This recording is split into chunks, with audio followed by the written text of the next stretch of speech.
Good day po sa inyong lahat. Depende po sa inyong pakikinig kung anong oras. Anyway, good morning, good afternoon, good evening sa ating mga minamahal po na teachers sa ating church school. And for today, we will be studying about unit number 51, New Heaven and New Earth, based sa Revelation chapter 21 from verse 1 to verse 7. Para masimulan po natin ang ating pag-aaral, tayo pong lahat ay umupo at manalangin. Let's all pray together. Dakila't makapangyarihan naming Amang Diyos sa langit, maraming salamat po. Una po sa lahat dahil po sa biyaya ng kaligtasang ipinagkaloob niyo po sa amin. Salamat sa pagmamahal na pinatunayan niyo po sa krus sa Kalbaryo, kung saan itinigis niyo ang lahat ng inyong banal na dugo para sa katubusan ng aming mga kasalanan. Tiniyak niyo, Panginoon, ang walang hanggang katubusan, kinabuksan po ang langit para po sa amin.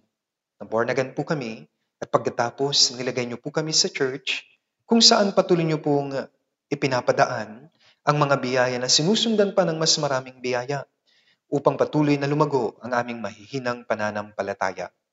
Sa mga sandaling ito, Panginoon, salamat din po sa pagbibigay ng pribilehiyo sa bawat isa sa amin, lalo na ang mga church school teachers na maging bahagi ng church school, upang magabayan po nila ang mga bata patungo po sa tunay na kaligtasan. At upang magawa po nila yun, Panginoon, patuloy kaming nag-aaral ng mga lesson na makakatulong sa amin na magkaroon po ng karunungan upang matama po naming maituro ang mga aral na nakapaloob dito po sa Biblia. Sa mga sandaling ito, bigyan niyo po kami ng wisdom at ipagkaloob niyo po sa mga teachers ang pangunawa upang maunawaan po nila ang mga aral na ituturo sa kanila sa mga sandaling ito. Ilagay niyo rin po sa aking bibig, Panginoon, maituro ko lamang sa inyong mga minamahal na anak, sa mga teachers sa church school, ang mga salita at mga kaaralan na naayon sa inyong banal na kalooban. Magsimula hanggang sa matapos ang aming pag-aaral, lubos po kaming aasa at magtitiwala sa pagtuturo sa amin ng banal na Espiritu. Ito po ang aming dalangin sa pangalan ni Jesus na aming Panginoon at tagapagligtas. Amen. Muli, magandang araw sa inyong lahat. Gaya ng sinabi ko po, ang lesson po natin for church school teachers ngayon ay ang New Heaven and New Earth. Kaya ngayon, buksan po natin ang ating mga Biblia. Revelation chapter 21. Apocalypse chapter 21 from verse 1 to verse 7. Bagaman may script po tayo, mas maganda na tignan din po natin sa ating mga Biblia. Revelation chapter 21 from verse 1 to verse 7. Brothers and sisters, ito po yung topic natin, New Heaven and New Earth. I will read Revelation 21 from verse 1 to verse 7. At nakita ko ang isang bagong langit at ang isang bagong lupa, sapagkat ang unang langit at unang lupa ay lumipas na at ang dagat ay wala na. At nakita ko ang banal na lungsod, ang bagong Jerusalem, na bumababa mula sa langit buhat sa Diyos, na nakahanda na gaya ng isang babaeng ikakasal na nagagayakan para sa kanyang asawa. At narinig ko ang isang malakas na tinig na mula sa trono na nagsasabi, "Masdan ninyo ang tabernakulo ng Diyos ay nasa mga tao. Siya'y maninirang kasama nila at sila'y magiging bayan niya. Ang Diyos mismo ay makakasama nila at siya'y magiging Diyos nila." Verse 4, "At papahirin niya ang bawat luha sa kanilang mga mata at hindi na magkakaroon ng kamatayan. Hindi na rin magkakaroon pa ng pagdadalamhati o ng pagtangis man o ng kirot man, sapagkat ang mga unang bagay ay lumipas na." At sinabi ng nakaupo sa trono, "Masdan ninyo, ginagawa kong bago ang lahat ng mga bagay." Sinabi rin niya, "Isulat mo sapagkat ang mga salitang ito ay tapat at tunay." At sinabi niya sa akin, "Naganap na. Ako ang Alpha at ang Omega, ang pasimula at ang wakas. Ang nauuhaw ay aking paiinumin ng walang bayad sa bukal ng tubig ng buhay." Verse 7, "Ang magtagumpay ay magmamana ng mga bagay na ito at ako'y magiging Diyos niya at siya'y magiging anak ko." Hanggang dito na lamang po. Okay, for our introduction, allow me to read my script. Human history begins in a garden and ends in a city that is like garden paradise. Kung ano po yung sinmulan sa Genesis, ito na po ay kukumpletuhin sa aklat ng Revelation o Apocalypse. Just as hell ay reality sa mga hindi ligtas, sa mga unbelievers, so heaven is the future reality sa lahat po ng mga born-again Christians, sa lahat po ng mga naligtas. Ang sanlibutan ito, ang mundong ito, ay hindi po tunay na tahanan sa mga tunay na mananampalataya. Kaya nga sabi ni Pablo sa Hebrews chapter 13 verse 14, sapagkat dito'y wala tayong lungsod na magtatagal, ngunit hinahanap natin ang lungsod na darating. Kaya doon po, ang Panginoong Hesus nangako siya sa mga alagad at hindi lamang sa mga alagad, kundi maging sa mga tunay na ligtas, kasama po tayong lahat. Ang promise po niya sa kanyang mga anak na lilisan siya sa sanlibutan ito and someday, sabi niya, I shall return. He would return and take us, tayo po, to a place na inihanda niya para po sa atin. Anong lugar na yon? Ito po yung walang hanggang kaharian niya sa langit. Alam niyo po, the Bible gives an interesting record sa mga dwelling places ng Diyos. Una, God walked with man in the Garden of Eden. Then He dwelt with Israel in the tabernacle and later dun po sa templo. When Israel sinned, God had departed from those dwelling places. Later, dumating ang Panginoong Jesucristo sa sanlibutan ito at sabi sa aklat ni Juan, tumahang kasama namin, in English, tabernacled among us. Allow me to read John 1:14. Sabi, at naging tao ang salita at tumahang kasama namin. At nakita namin ang kanyang kaluwalhatiang gaya ng sa tanging anak ng Ama, puspos ng biyaya at katotohanan. Sa panahon natin, ang Diyos ay hindi nananahan sa mga templong ginawa ng kamay ng tao. Gawa 7:48-50. Gayunmay ang kataasan ay hindi naninirahan sa mga bahay na gawa ng mga kamay. Gaya ng sinasabi ng propeta, ang langit ang aking luklukan at ang lupa ang tungtungan ng aking mga paa. Anong uri ng bahay ang itatayo ninyo para sa akin, sabi ng Panginoon? O anong dako ang aking pahingahan? Hindi ba ang aking kamay ang gumawa ng lahat ng mga bagay na ito? Kaya hindi po siya nananahan sa mga templo o kung anumang building na gawa ng tao. Pero sa panahon natin, nananahan ang Diyos sa katawan ng mga tunay na ligtas na Kristiyano through the Holy Spirit, of course. 1 Corinthians 6:19, o hindi ba ninyo nalalaman na ang inyong katawan ay templo ng Espiritu Santo na nasa inyo, na tinanggap ninyo mula sa Diyos at kayo ay hindi sa inyong sarili. Kaya ang Holy Spirit ay dumating sa atin nung naligtas tayo at nananahan sa ating katawan. And that's why the Bible says, our body is a temple of the Holy Spirit. Ano pa? Ang Diyos ay nananahan sa kanyang church, sa kanyang iglesia. Ephesians chapter 2, verse 21-22. Sa kanya, ang buong gusali ay nakalapat na mabuti at lumalaki tungo sa pagiging isang banal na templo sa Panginoon. Na sa kanya, kayo rin ay magkasamang itinatayo upang maging tahanan ng Diyos sa Espiritu. Kaya in both the tabernacle and the temple, yun pong tabing noon, ito po ay between man and God. Ang tabing na yon ay napunit sa dalawa nung ang Panginoong Jesucristo ay namatay doon po sa krus. At sabi po ng Biblia, dahil sa kanyang kamatayan, binuksan niya sa atin ang bago at buhay na daan. Hebrews chapter 10, verse 19-20, sabi, kaya mga kapatid, yamang mayroon tayong pagtitiwala na pumasok sa santuaryo sa pamamagitan ng dugo ni Jesus na kanyang binuksan para sa atin. Ang isang bago at buhay na daan sa pamamagitan ng tabing sa makatwid ay sa kanyang laman. Even though God dwells, nananahan ng Diyos, alam nating lahat, sa katawan ng isang mananampalataya sa pamamagitan ng Holy Spirit, pero ito pong katotohanan. We still have not begun to understand God or fellowship with Him as we would like face to face. Wala pa sa atin yung mukhaan kasama ng Diyos. But one day, we shall dwell in God's presence and enjoy Him forever and ever. At ang lugar na yon ay walang iba, kundi yung tinatawag po natin na heaven, langit.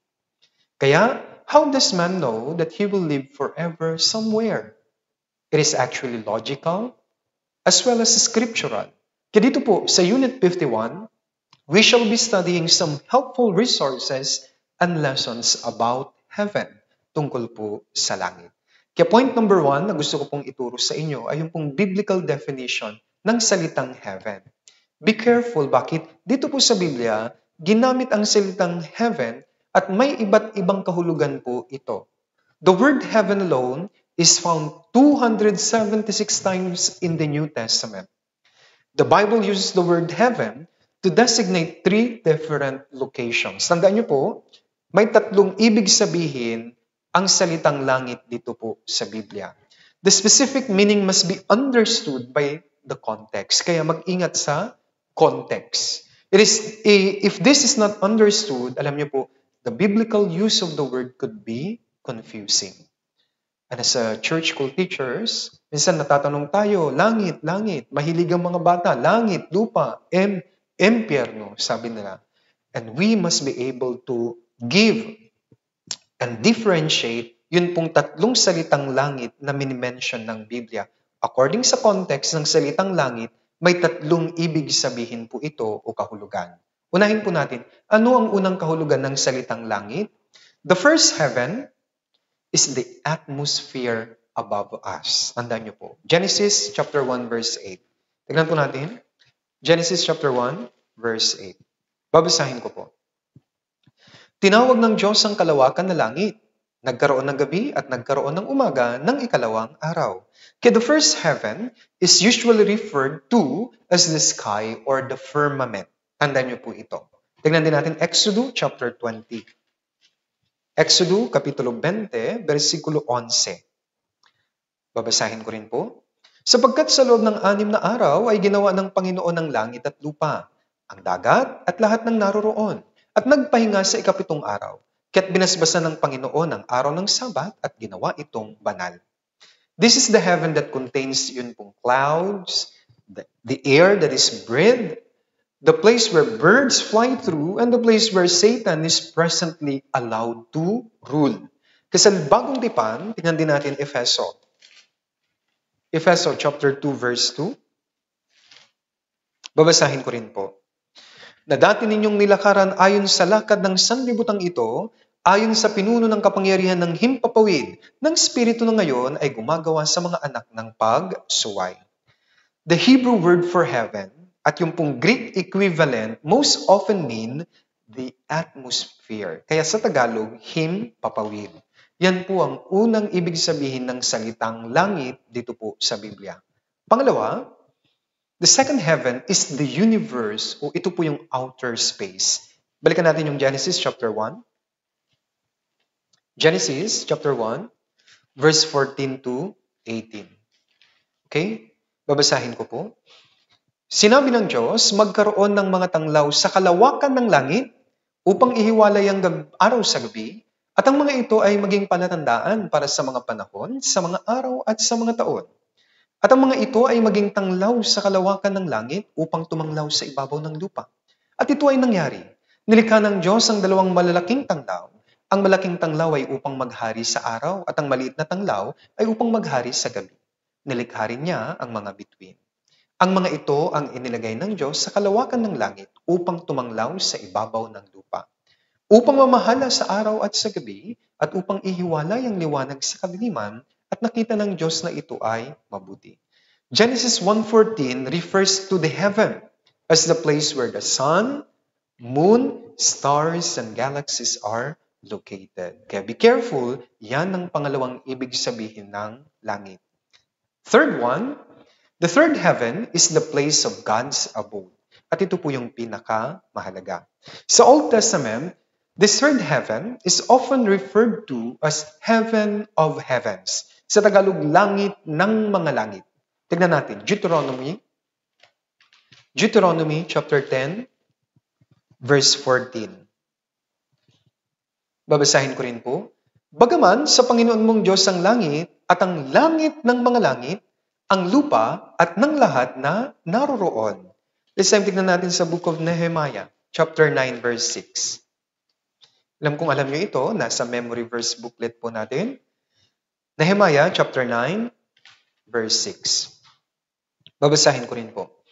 Ikaw ang Panginoon, ikaw lamang. Ikaw ang gumawa ng langit ng mga langit, pati ng lahat ng natatanaw roon, ng lupa at ng lahat ng bagay na naroroon, ng mga dagat at ng lahat ng naroroon, at pinanatili mo silang lahat, at ang hukbo ng langit ay sumasamba sa iyo. Kaya in the New Testament, the Apostle Paul called this third heaven as paradise, where he had the privilege of seeing his future dwelling place. But he was totally unable to describe it in the human language. Yes po, alam natin yung kwento patungkol kay Pablo, dinala siya sa ikatlong langit. Tignan natin ang kanyang sinabi, 2 Corinthians chapter 12. Bagong tipan, Ikalawang Korinto. Bagaman may script po ako, it's better also na tignan nyo rin po sa inyong sariling Biblia. Ikalawang Korinto chapter 12, verse 2 to 4. Basahin po natin sabay-sabay, 3, 2, 1. Kilala ko ang isang lalaki kay Kristo. Mayroon ng 14 na taon ang nakakaraan, dinala sa ikatlong langit.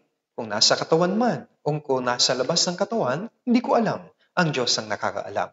At nalalaman ko na ang taong iyon, kung nasa katawan man o nasa labas ng katawan, hindi ko alam. Ang Diyos ang nakakaalam.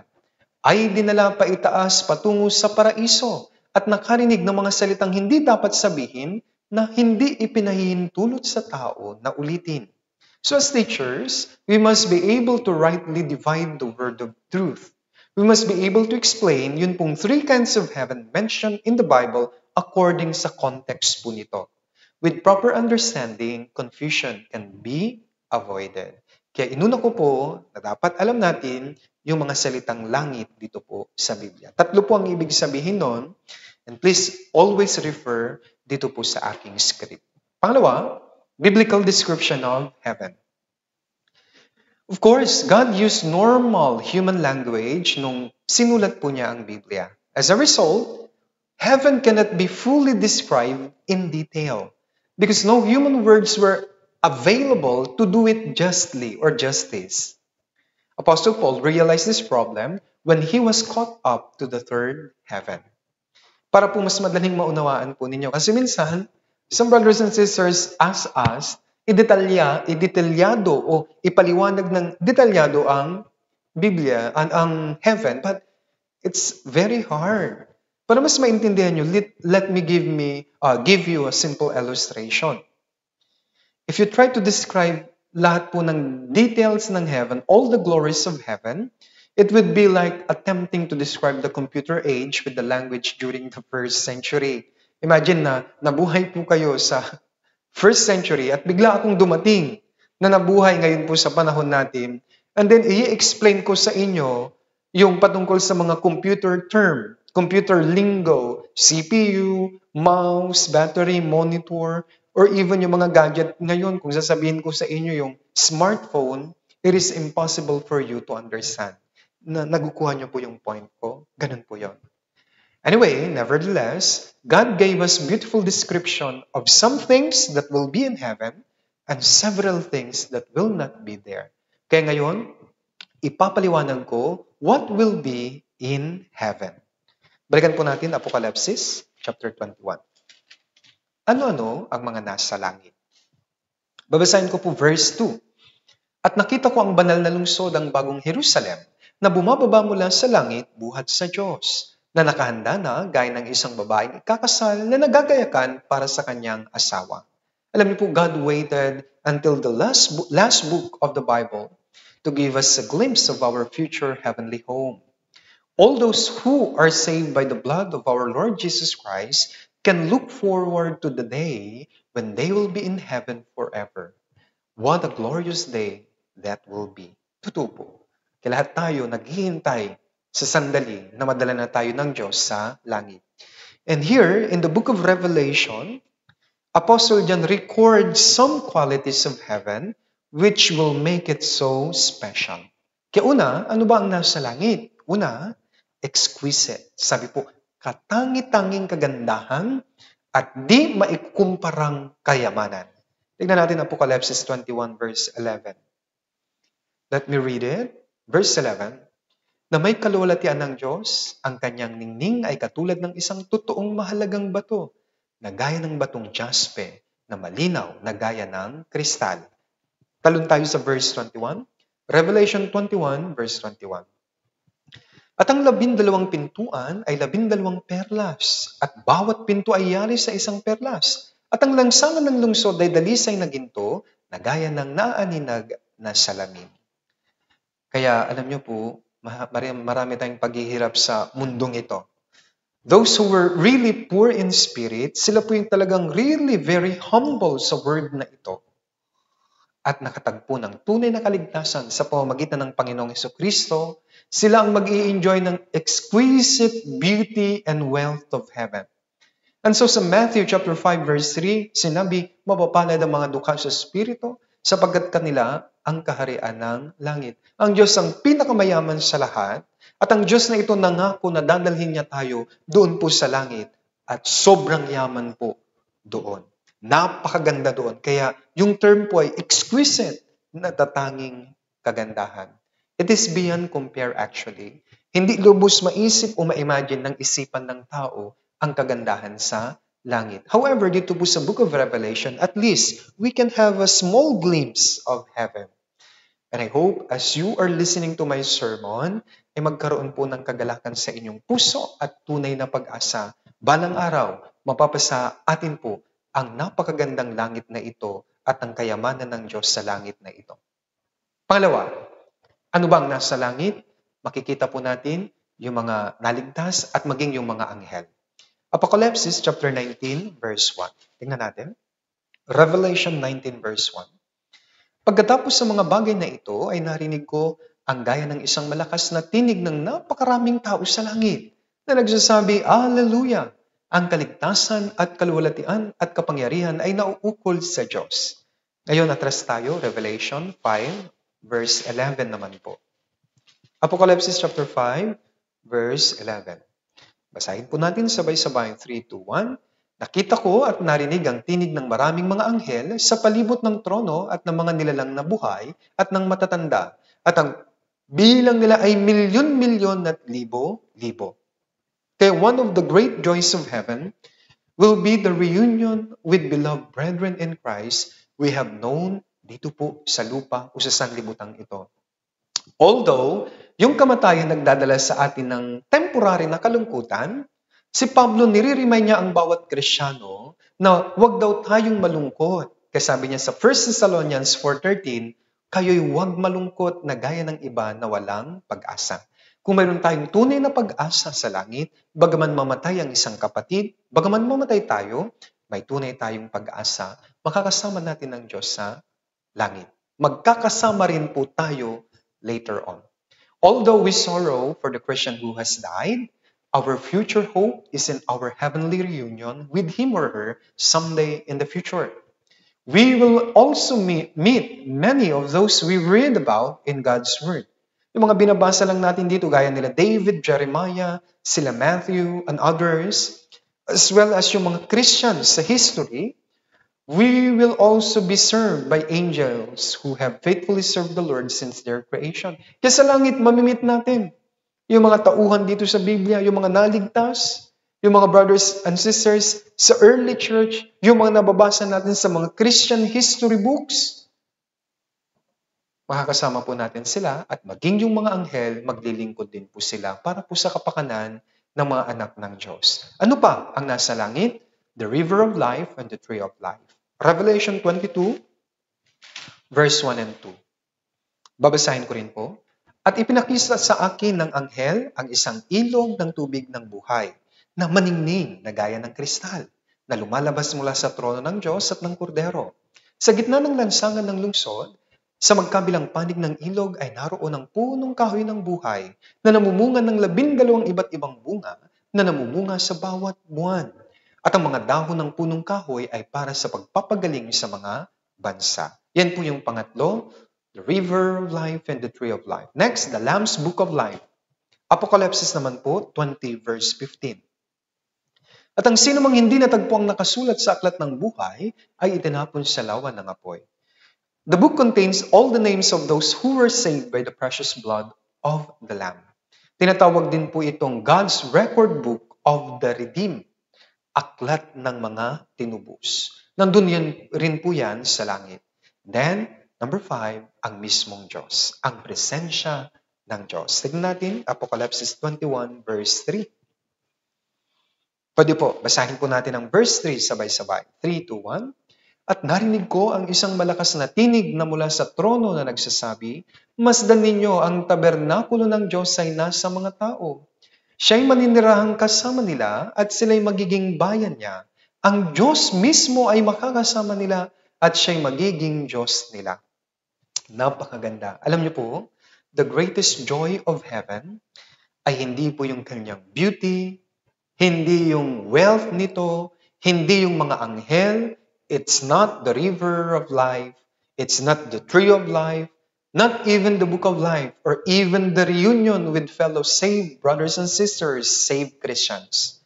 What will make heaven truly glorious will be the presence of God Himself. Alam niyo po, for the first time, we will see our Lord and Savior Jesus Christ ng mukhaan, face to face. Okay, what a privilege it will be to come face to face. Mukhaan mo nang nakikita ang Panginoong Hesus na namatay, nagmahal at nagdanak ng dugo para sa iyo doon sa krus sa Kalbaryo. Diba? Makikita mo na po siya ng mukhaan. Kaya nga tama po ang sabi ng hymno, doon sa hymnal book po natin sa page 222. Allow me to refresh you. Sabi ng hymno, makikita kong mukhaan si Kristong aking mahal. Ang kanyang kalwalhatian ay aking mamamasdan. Makikita kong mukhaan, makikita kong tunay. Ang kanyang kalwalhatian doon sa kabilang buhay. Yes, this is true. Sa English, mas maganda rin. Face to face with Christ my Savior. Face to face, what will it be? When with rapture I behold Him, Jesus Christ who died for me. Face to face I shall behold Him, far beyond this starry sky. Face to face in all His glory, I shall see Him by and by. Yes, mukhaan na nating makikita ang Diyos. Makakasama natin siya forever and ever doon po sa lugar na tinatawag nating langit dito po sa Biblia. Sunod po, what will not be in heaven? Ano na yung mga wala sa langit? Of course, number 1, no more sorrow, pain, and death. Tingnan natin Revelation 21 verse 4. Balikan natin ang verse 4. Basahin din po natin sabay-sabay, 3, 2, 1. At papahirin niya ang bawat luha sa kanilang mga mata, at hindi na magkakaroon ng kamatayan. Hindi na rin magkakaroon pa ng pagdadalamhati o ng pagtangis man o ng kirot man, sapagkat ang mga unang bagay ay lumipas na. Sa Genesis po, when sin entered the world, sa pamamagitan ni Adan at ni Eva, dumating po talaga ang kamatayan, ang hirap at pagdurusa. Because there will be no sin sa heaven, wala nang sin totally, kaya naturally, mawawala na rin po yung sorrow, pain, and death. Very easy, di ba? Kaya tandaan po natin, wala na pong sorrow, wala na pong pain and death sa langit. Pangalawa, wala nang kasalanan. Revelation 21. Verse 27 naman po. Allow me to read it. Revelation 21 verse 27. At hindi makakapasok doon ang numang bagay na marumi o ang sinumang gumagawa ng karumal-dumal o ng kasinungalingan, kundi sila lamang na nakasulat sa aklat ng buhay ng kordero. Kaya God reminds us that in heaven, ito po ay glorious place. Bakit? Wala na po kasing kasalanan. Kahit katiting wala na. Tingnan niyo po ang mundong ito. Bakit? Napakahirap, malungkot at puno ng pagdurusa because may kasalanan. When sin entered the world, naging problema na ang lahat-lahat. Actually, isa lang naman po ang problema natin talaga. Ito po yung kasalanan. And yet, sabi ng Biblia, sin ay wala na sa langit. Kaya nga, napakaganda po ng langit. Number 3, ano ang wala sa langit? Wala na pong sun, wala na pong moon, at wala nang gabi po doon. Tingnan natin sa Revelation, Apocalypse 21, verse 23 to 25. At ang lungsod ay hindi nangangailangan ng araw o ng buwan man upang magbigay liwanag sa kanya, sapagkat ang liwanag niya ay ang kaluwalhatian ng Diyos, at ang ilaw doon ay ang kordero. Ang mga bansa ay lalakad sa pamamagitan ng liwanag nito, at ang mga hari sa lupa ay magdadala ng kanilang karangalan sa kanya. At ang mga pintuan yon ay hindi isasara kailanman sa araw sapagkat hindi magkakaroon doon ng gabi. In heaven, we don't need a light because God's glory will shine forever and ever. Sabi sa verse 23, ang ilaw doon ay ang kordero mismo. Kinignan niyo po yung contrast.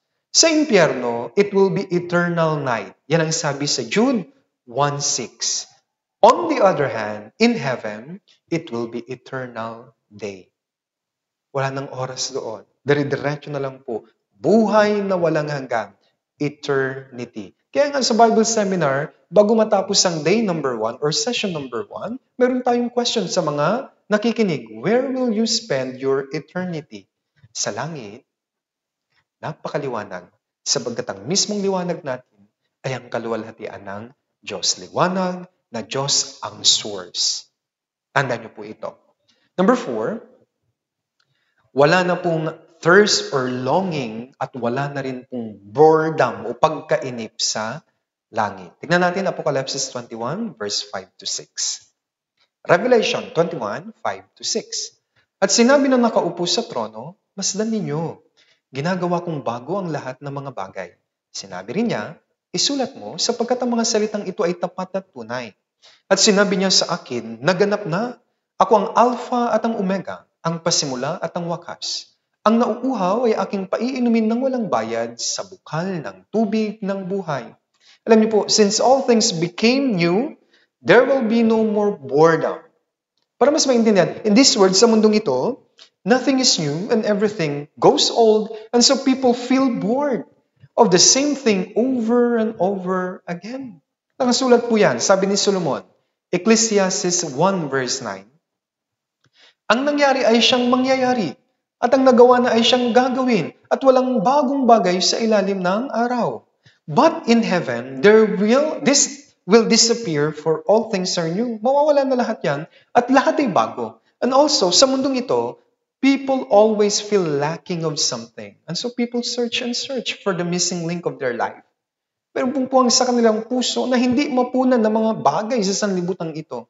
In heaven, everything will be complete. And so, there will be no more thirst and longing. Parang ganito po, ganap na, kompleto na, perpekto na, kaya wala ka nang hahanapin pang iba. Yun po yung simple kong mailalarawan doon po sa langit. Ano pa, number 5? No more ill health and curse. Apocalypse 22, sa may verse 2 hanggang verse 3. Tignan natin. Revelation 22, verse 2 and verse 3. Sa gitna ng lansangan ng lungsod, sa magkabilang panig ng ilog ay naroon ang punong kahoy ng buhay na namumunga ng 12 iba't ibang bunga na namumunga sa bawat buwan, at ang mga dahon ng punong kahoy ay para sa pagpapagaling sa mga bansa at hindi naroon magkakaroon pa ng isinumpa. Ngunit ang trono ng Diyos at ng Kordero ay matatagpuan doon at siya'y paglilingkuran ng kanyang mga alipin. Remember this, when sin entered the world, dumating din po yung sumpa ng Diyos sa sanlibutan ito at dumating ang mga sakit at karamdaman. In heaven, there will be no more ill health and curse. It will be glory, beauty, joy beyond compare. Para mas madaling maintindihan sa panahon natin, punta ka po sa PGH at makikita mo ang kalunos-lunos na kalagayan ng mga taong may iba't ibang karamdaman at nasa kapigatian. Contrary, kapag nasa langit tayo, perfecto na po lahat, wala nang sakit. Walang ospital sa langit. Kaya nga, heaven is really, ito po yung hope sa mga born-again Christians. Ano pa? No more laziness. Tignan natin Apocalypse chapter 22, verse 3 to 5. Babasahin ko po from verse 3 to verse 5. At hindi naroon magkakaroon pa ng isinumpa, ngunit ang trono ng Diyos at ng Kordero ay matatagpuan doon. At siya'y paglilingkuran ng kanyang mga alipin. At makikita nila ang kanyang mukha at ang kanyang pangalan ay masusulat sa kanilang mga noo.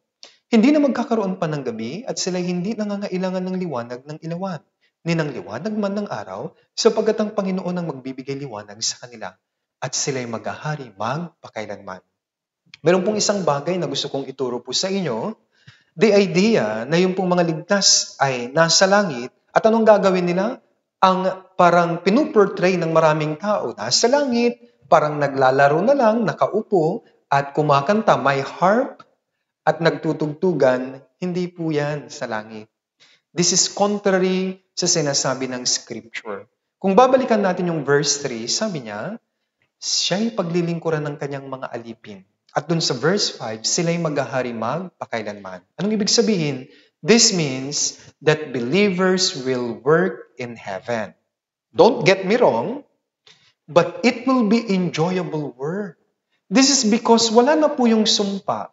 Kaya nga, as a result, yung pagtatrabaho ay pleasurable. Masaya yung pagtatrabaho.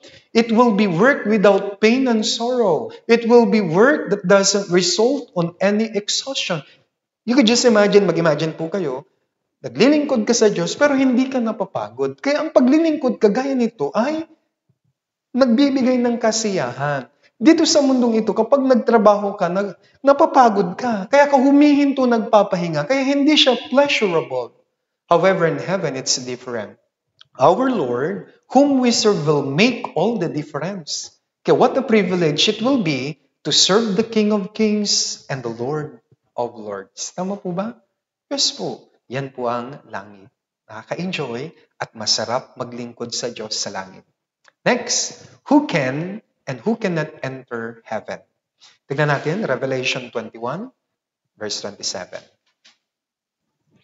Apocalypse, chapter 21, verse 27. At hindi makakapasok doon ang namang bagay na marumi o ang sinumang gumagawa ng karumaldumal o ng kasinungalingan, kundi sila lamang na nakasulat sa aklat ng buhay ng Kordero. Those who can enter heaven are those whose names are written in the Lamb's Book of Life. This means, sila po yung mga taong naligtas at nagkaroon ng pananampalataya sa dugo ng Kordero, dugo ng Panginoong Hesus, na nag-secure ng kanilang eternal redemption, walang hanggang katubusan.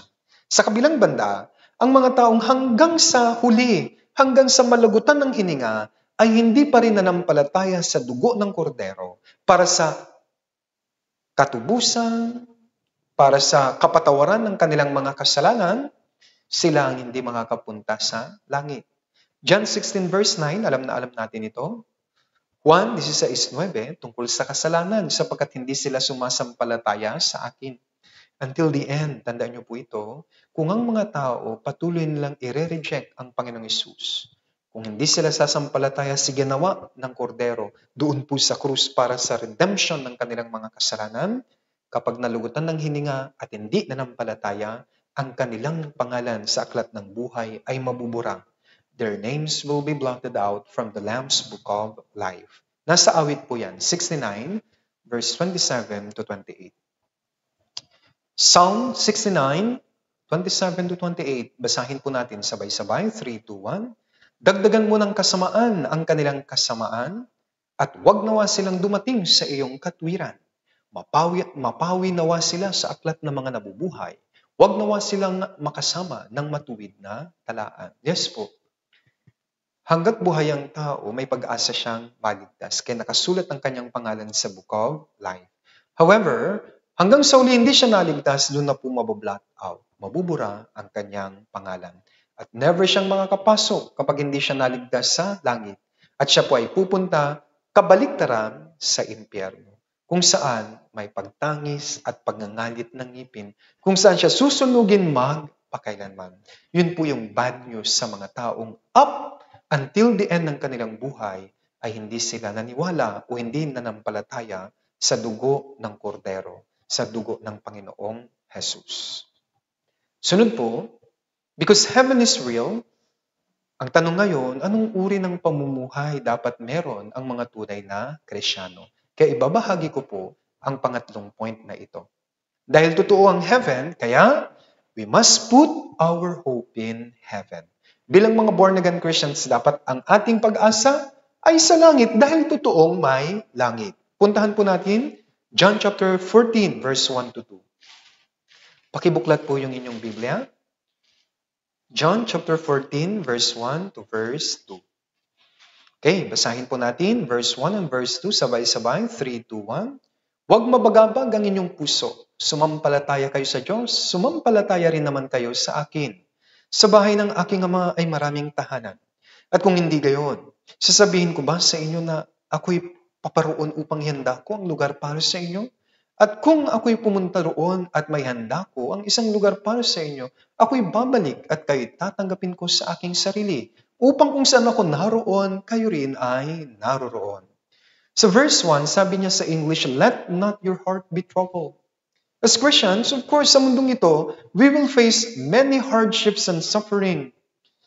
But despite all the hardships and tribulation, we must put our hope in heaven. Tanda natin, tayo po ay parang manlalakbay lamang.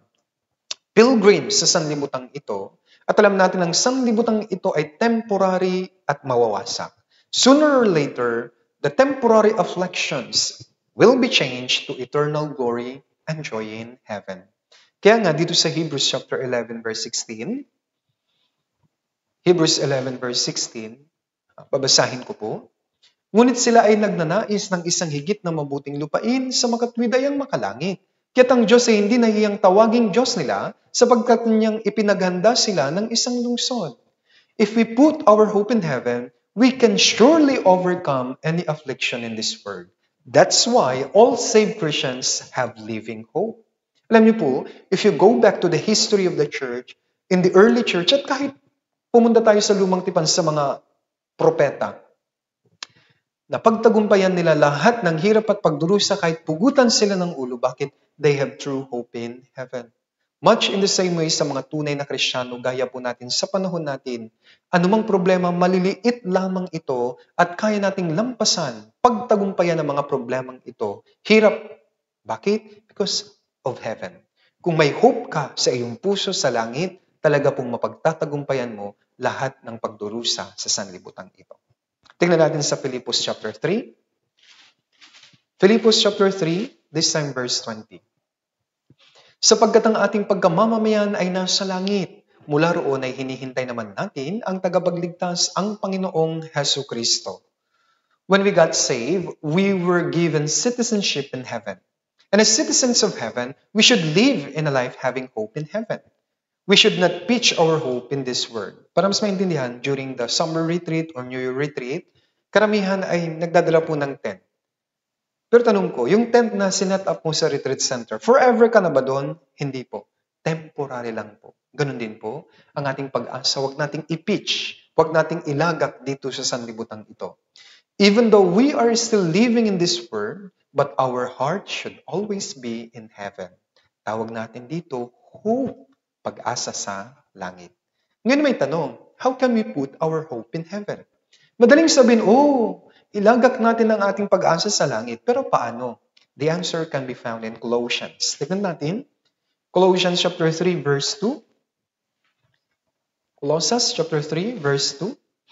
Okay, basahin po natin sabay-sabay. 3, 2, 1. Ituon ninyo ang inyong pag-isip sa mga bagay na nasa itaas, hindi sa mga bagay na nasa ibabaw ng lupa. We have to start with our mind. Kung tatanungin nyo, Pastor, paano namin ilalagak ang aming pag-asa sa langit? Mag-start tayo sa inyong isip. We have to set your thinking on heaven.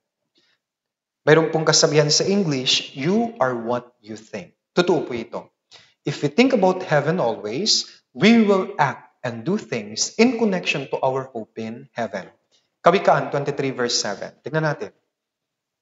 Kawikaan 23 verse 7. 23 verse 7. Basahin po natin sabay-sabay. 3, 2, 1. Sapagkat kung ano ang iniisip niya sa loob niya, ay gayon siya. Hanggang doon na lamang po. You are what you think. Kung ano ang iniisip niya sa loob niya, gayon siya. As teachers, if we always think about hope in heaven, we will avoid things that are hell-like. We will act as citizens of heaven, and we want our student to see heaven in our face. Yes, if your heart is filled with spiritual things, heavenly things, marireveal yun sa iyong mukha at marireveal yun sa iyong mga ginagawa. Totoo po ito. If we think heaven, we will see that this world, temporal lang at wala nang kwenta. Maliliit na lang ang mga bagay sa sanlibutan ito.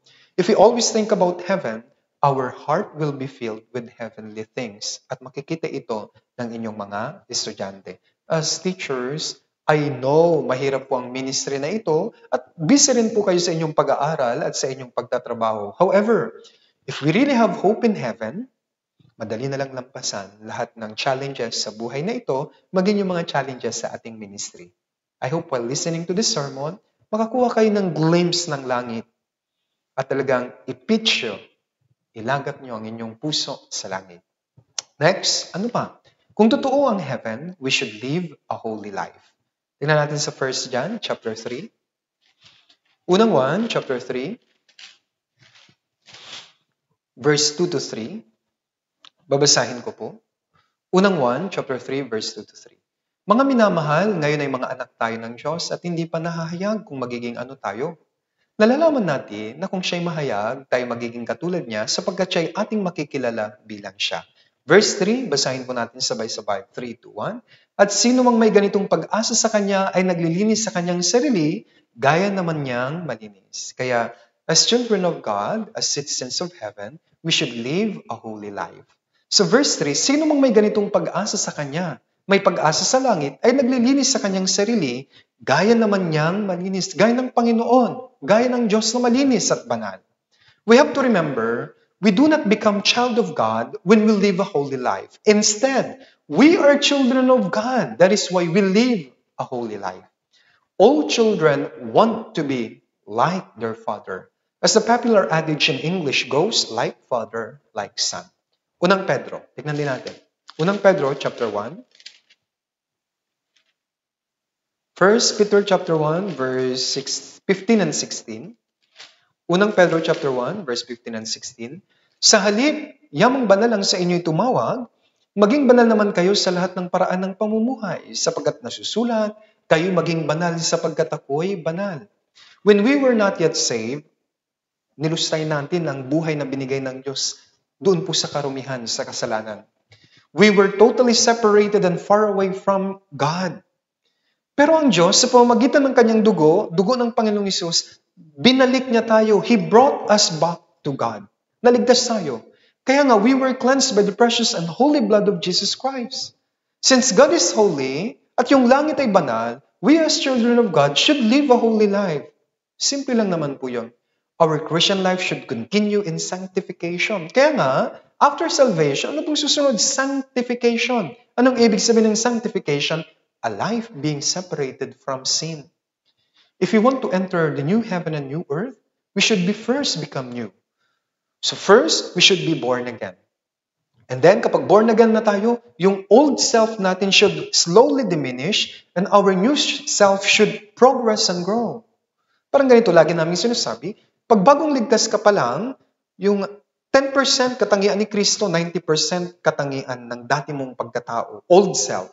Habang tumatagal, nagiging 20% si Kristo sa'yo at 80% yung dati mong pagkatao. Habang nagpapatuloy ka, 30-70, hanggang sa dumating yung 50-50. Matindi yung labanan. Hanggang sa nagmamature ka, mas nagiging marami na, mas mataas ang katangian ni Kristo, 60%. Yung dati mong pagkatao, 40 na lang. Hanggang sa magkaroon tayo 80-20, and we hope magkaroon pa ng 90-10. Kaya tama ang sabi ni Pablo, makakaranas ako ng hirap ng panganganak hanggang si Kristo ay mabuo sa inyo. Yes. Kaya nga, kailangan mabuhay tayo ng holy life. Tingnan natin sa 2 Corinthians chapter 5. Ikalawang Korinto chapter 5, verse 17. Verse 17, basahin din po natin sabay-sabay. 3, 2, 1. Kaya't kung ang sino man ay na kay Kristo, siya'y bagong nilalang. Ang mga lumang bagay ay lumipas na, tignan nyo, ang lahat ay naging bago. Sabi dito, kay Kristo, in Christ means we are saved, born again na. What comes next is change. As we become separated in this world and in sin, changes naturally occur in our life. It is impossible to enter the new heaven and new earth without being born again and being changed.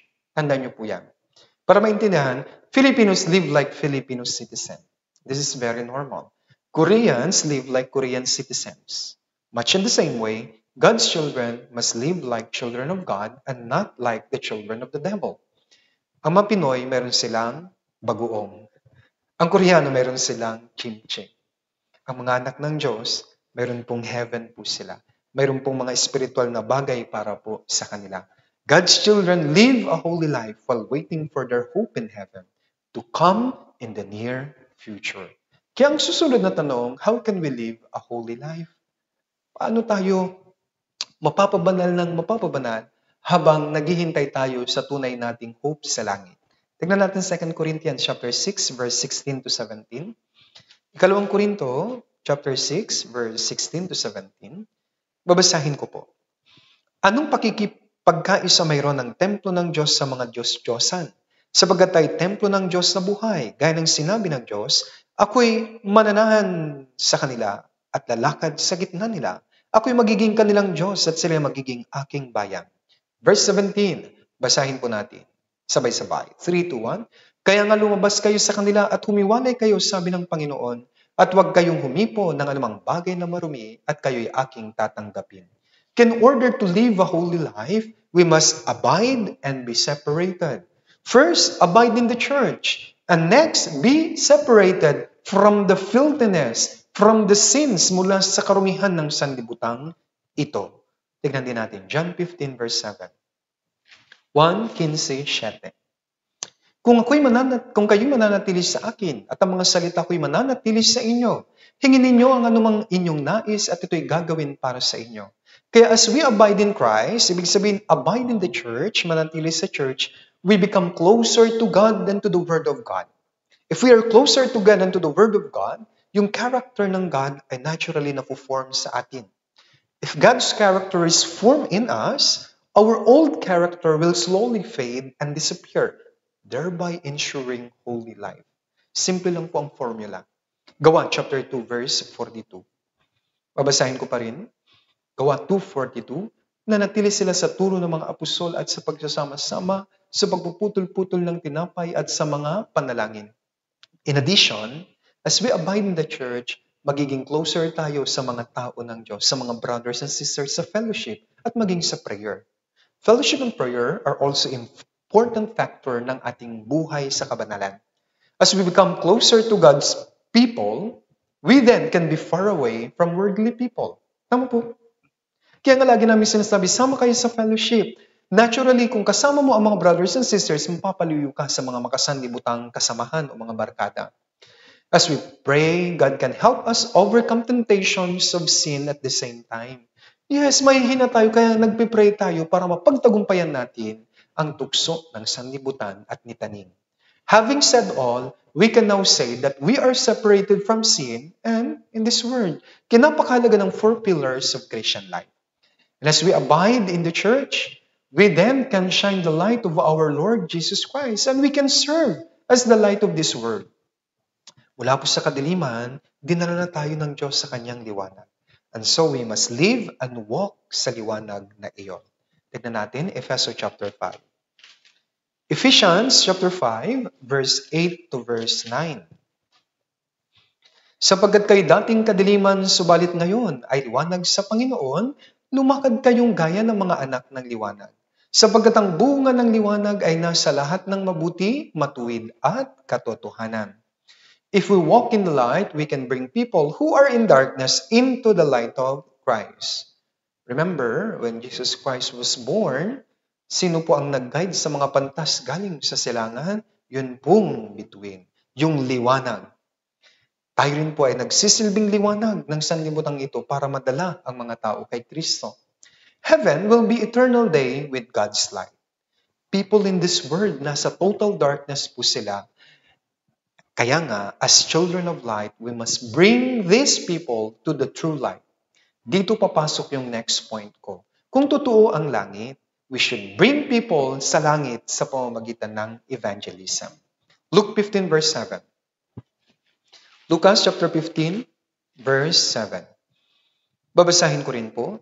Sinasabi ko sa inyo, magkakaroon ng higit na kagalakan sa langit dahil sa isang makasalanang nagsisisi, kaysa 99 na taong matutuwid na hindi nangangailangan ng pagsisisi. Tanong, what brings joy to heaven?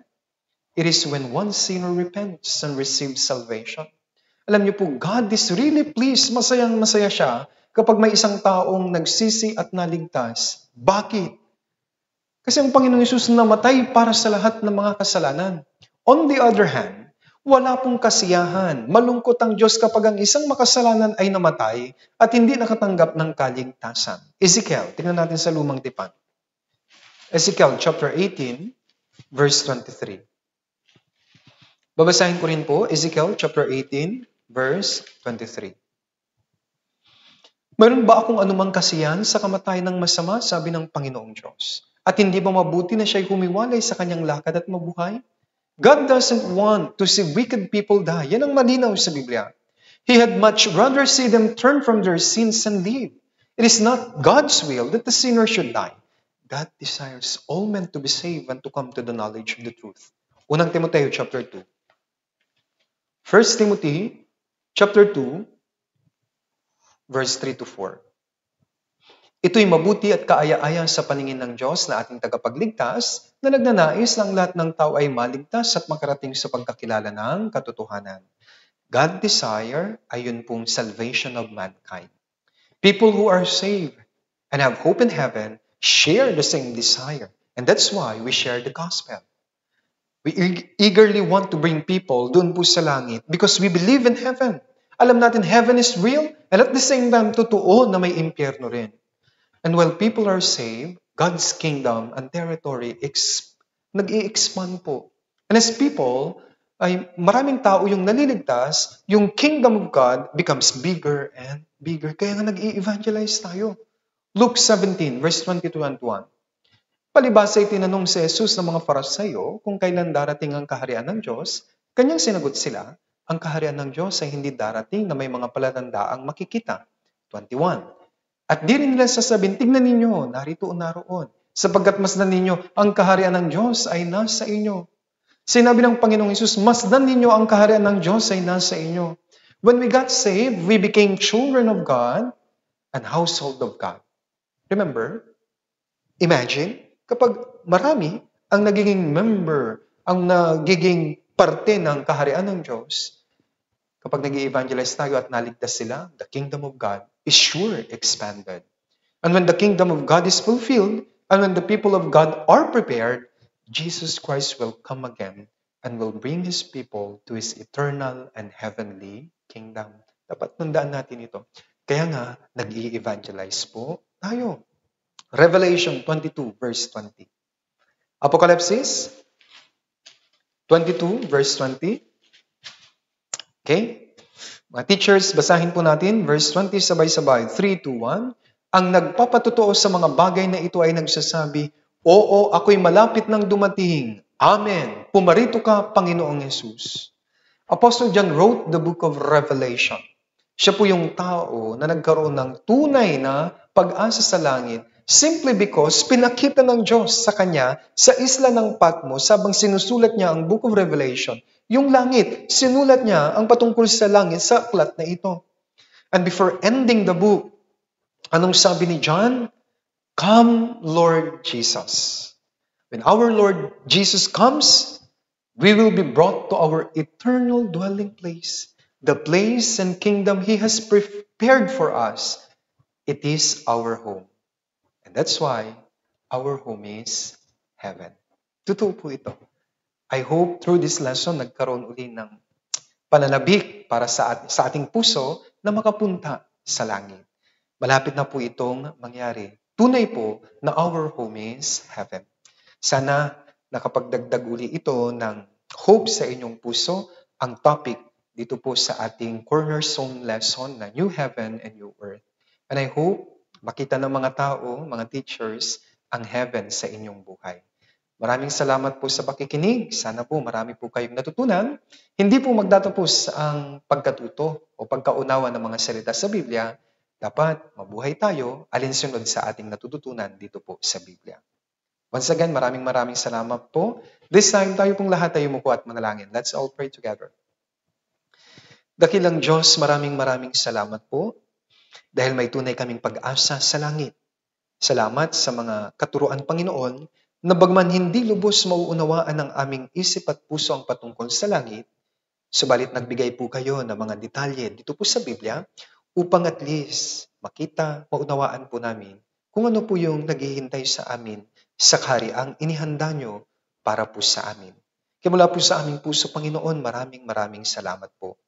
Patuloy ko pong dinadalangin ang church school, especially ang mga teachers, na nawa matuto po sila patuloy sa mga salita ng Diyos at maisabuhay po nila ito upang ma-reveal ang kapangyarihan ng Diyos sa kanilang buhay. Dalangin ko po na mag-mature ang bawat isa at nawa, Panginoon, patuloy kaming magamit sa church school upang magabayan namin ang mga munting kaluluwa patungo po sa langit. Marami rin pong salamat, Panginoon, sa pribilehiyo na binigay niyo po sa akin upang maipaliwanag sa mga teachers ang patungkol sa inyong kaharian sa langit. At umaasa po kami na habang hinihintay namin ang araw na yun na dadalhin niyo kami sa langit, ay magpatuloy lamang kami sa aming ministry na may tapat na puso at maakay ang mas maraming kaluluwa, mas maraming mga bata ang mag-guide po namin tungo po sa kanilang kaligtasan. Muli, Panginoon, ibabalik namin ang pinakamataas na papuri at pagpapasalamat sa inyong dakilang pangalan. Ito po ang aming dalangin sa pangalan ni Jesus na aming Panginoon at tagapagligtas. Amen. Maraming salamat po sa pakikinig.